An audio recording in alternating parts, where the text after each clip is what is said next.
আপনারা দেখছেন হলদিবাড়ি টাইমস। স্কুলের প্রাক্তন ছাত্রদের নিয়ে রিইউনিয়ন টি10 নকআউট ক্রিকেট টুর্নামেন্ট চলছে কমলাকান্ত হাই স্কুলের মাঠে। স্কুল সূত্রে জানা যায়, কমলাকান্ত হাই স্কুলের উদ্যোগে বিগত মাধ্যমিক ব্যাচের মোট 8টি দলকে নিয়ে কমলাকান্ত হাই স্কুলের মাঠে এই খেলার আয়োজন করা হয়।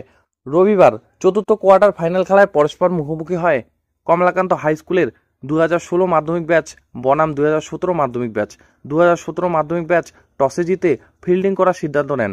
2016 মাধ্যমিক ব্যাচ ব্যাট করতে নেমে 10 ওভারে 5 উইকেট হারিয়ে 97 রান করে। জবাবে 2017 মাধ্যমিক ব্যাচ ব্যাট করতে নেমে 6 ওভারে 2 উইকেট হারিয়ে প্রয়োজনীয় রান তুলে সেমিফাইনালে ওঠে তারা। 2017 মাধ্যমিক ব্যাচের তপন রায় ব্যাট হাতে 49 রান করে বেস্ট ব্যাটসম্যান নির্বাচিত হয় এবং 2017 মাধ্যমিক ব্যাচের রাজীব সরকার বল হাতে 4 ওভার বল করে 2 উইকেট নিয়ে 25 রান দিয়ে বেস্ট বোলার নির্বাচিত হয়।